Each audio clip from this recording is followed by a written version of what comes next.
दावा किया जा रहा है कि एनडीए का प्रत्याशी सिर्फ 48 वोटों से इसलिए जीता क्योंकि उस दिन 4 जून को मतगणना केंद्र में ईवीएम की गड़बड़ी हुई थी और इस पर पुलिस एक्शन भी हो गया है। लेकिन इस दावे की सच्चाई क्या है, आज आपको वही जानना है। और तो और इस पूरे मसले पर विपक्ष ने क्या क्या आरोप लगाए हैं, इलॉन मस्क का ईवीएम पर ऐसा क्या कहना है जिससे पूरे सोशल मीडिया पर एक नई डिबेट शुरू हो गई है। रिमझिम के 5 पॉइंट्स में देखिए कि ईवीएम से कैसे जुड़ गया एनडीए वाले का ये फोन, ये पूरा मामला क्या है। दूसरा, विपक्ष ने क्या क्या आरोप लगाए हैं। तीसरा, कैसे काम करता है वोटिंग के लिए ये ईटीबीएस, ये आपको जानना पड़ेगा, ईटीपीबीएस। फिर चौथा, क्यों भिड़ गए हैं बीजेपी के दिग्गज और इलॉन मस्क, पूरा सोशल मीडिया पर इधर एक्स की वॉर चल रही है। पांचवा, पोर्टो रिको में कैसे हुई ईवीएम गड़बड़ी, आखिरकार इसका एग्जाम्पल देके इलॉन मस्क ने ईवीएम पर इतने गंभीर आरोप क्यों लगाए हैं।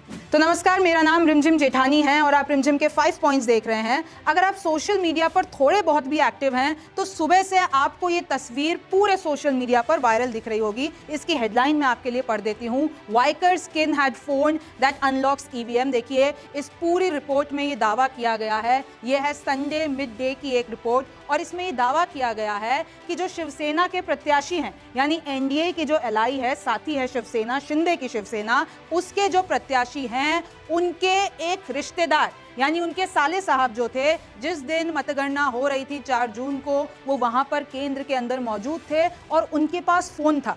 और वो फोन जो था वो ईवीएम से कनेक्टेड था। उसको अनलॉक करने के लिए ओटीपी उनके नंबर पर आया। देखिए, जितने भी मैंने इधर हाईलाइट कर रखे हैं, मैं आपको बता देती हूँ कि जो प्रत्याशी हैं और जो इस वक्त एमपी बन चुके हैं यानी सांसद बन चुके हैं, उनका नाम है रविंद्र वाइकर, और उनके जो रिश्तेदार हैं मंगेश, अब उन पर पुलिस ने एक्शन कर दिया है क्योंकि जिस दिन मतगणना चल रही थी उस दिन उनके पास फोन था और उसके बाद जो वहां के पोलिंग ऑफिसर हैं उन्होंने उस पर एक्शन करने की मांग की थी। लेकिन वो जो फोन है, ये जो पूरा मामला है, उसमें पोलिंग ऑफिसर भी इस मामले में घिर गए हैं और इस रिपोर्ट में पूरा दावा किया गया है कि कैसे इधर गड़बड़ी सामने आई है। तो जैसे ये पूरी रिपोर्ट सामने आती है, मैं आपको बता देती हूँ। देखिए, आरोप ये लगा है कि ईवीएम को फोन से जोड़ा गया।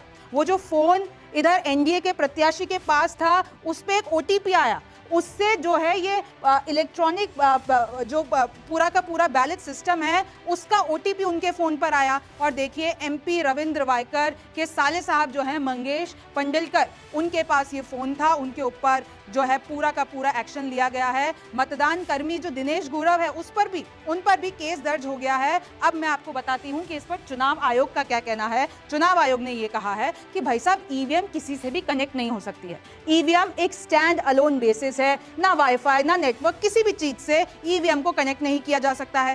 पेपर पर लगा दिया है, केस ठोक दिया है, 499 आईपीसी लगा दिया है। और देखिए, वो चुनाव आयोग का ये कहना है कि गुरव का पर्सनल मोबाइल होगा, फोन अगर वो अंदर लेके गए तो उस पे एफआईआर दर्ज होनी चाहिए, और हमने कर दी है। डेटा एंट्री और काउंटिंग अलग अलग हैं, तो ये गलत खबर फैलाई जा रही है। रीकाउंटिंग की मांग नहीं हुई थी, लेकिन ये जरूर कहा गया क्योंकि इधर जो एनडीए के प्रत्याशी हैं यानी शिवसेना के जो प्रत्याशी हैं, वो 48 वोटों से जीते, और वो भी कैसे, जो इलेक्ट्रॉनिक बैलेट सिस्टम होता है उससे जीते। तो ये आरोप लगाए गए कि भैया पोस्टल बैलेट को वापस से चेक कराया जाए, लेकिन ईवीएम से कोई भी फोन जुड़ नहीं सकता है।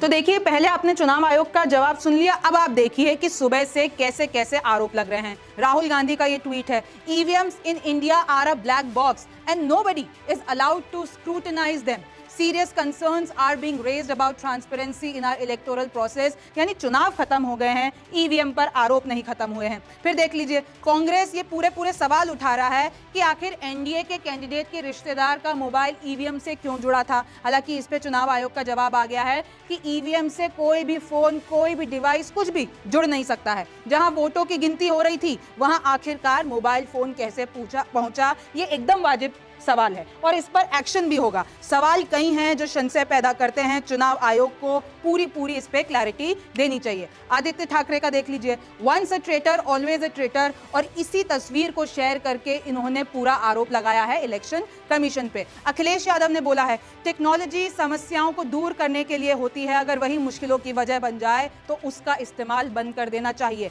हालांकि इन्होंने ये इलॉन मस्क के एक ट्वीट पर बोला है, उसका मैं आपको आगे बता देती हूँ कि वो पूरा मामला क्या है। है। और ये स्क्रीनशॉट है इलेक्शन कमीशन का। तो अब अगर आप देखेंगे सिर्फ 48 के मार्जिन से, 48 वोटों के मार्जिन से ये जो शिंदे के प्रत्याशी हैं यानी रविंद्र वायकर वो तो जीत जाते हैं, लेकिन ये जो अमोल कीर्तिकार हैं जो कि उद्धव के प्रत्याशी हैं वो मात्र 48 वोटों से हार जाते हैं।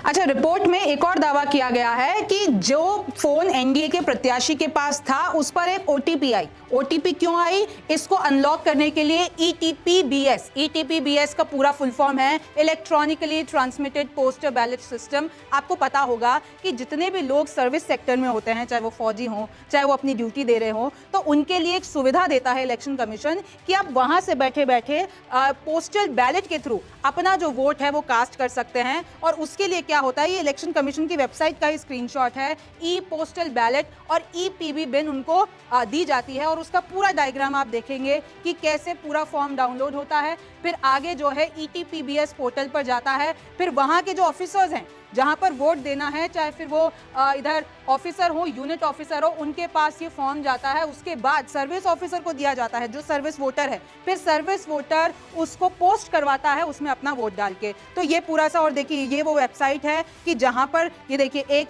सर्विस वोटर है और एक ईसीआई ऑफिशियल है। तो इधर पूरा बैलेट सिस्टम जो ये इलेक्ट्रॉनिकली ट्रांसमिटेड पूरा का पूरा बैलेट सिस्टम होता है उसका ये प्रोसेस होता है। अब आप आइए कि आखिरकार इलॉन मस्क ने ऐसा क्या कह दिया कि पूरे सोशल मीडिया पर बवाल हो गया। तो इलॉन मस्क का एक ट्वीट आता है, वो कहते हैं we should eliminate electronic voting machines, the risk of being hacked by humans और AI while small is too high. इन्होंने पूरा आरोप लगाया कि भाई ईवीएम को हैक किया जा सकता है। लेकिन उसके बाद राजीव चंद्रशेखर, पूर्व केंद्रीय मंत्री, वो ये कहते हैं कि देखिए हमारी ईवीएम जो भारत की ईवीएम है वो तो हैक हो ही नहीं सकती है। उनका ट्वीट देखिए, this is a huge sweeping generalisation statement. आप अपने यूएस के लिए ही कह सकते हैं, यानी अमेरिका के लिए कह सकते हैं, लेकिन हमारे लिए ऐसा नहीं कह सकते। दूसरी लाइन में उन्होंने लिखा है कि this view may apply to US and other places where they use regular compute platforms to build internet connected voting machines but Indian EVMs, देखिए गौर कीजिए,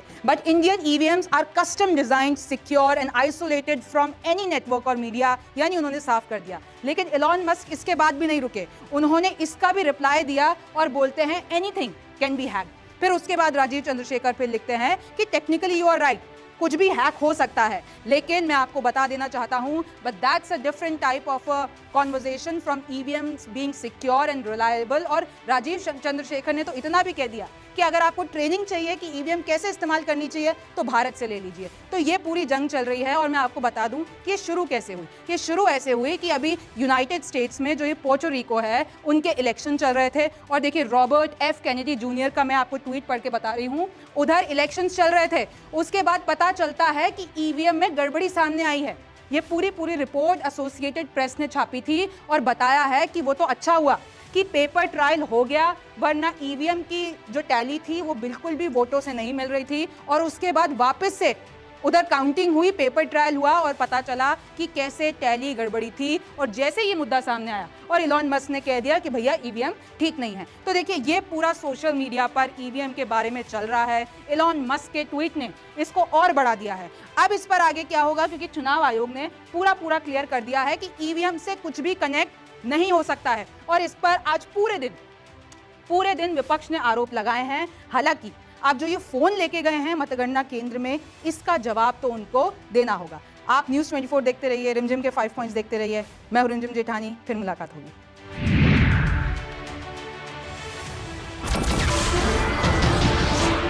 नमस्कार, मैं हूं मानक गुप्ता। अगर आपको हमारा ये वीडियो पसंद आया हो तो इसे लाइक और शेयर जरूर करें। और हाँ, हमें सब्सक्राइब और फॉलो करना ना भूलें ताकि आप देश और दुनिया की कोई खबर मिस ना करें। तो जुड़े रहिए हमारे साथ और देखते रहिए न्यूज़ 24।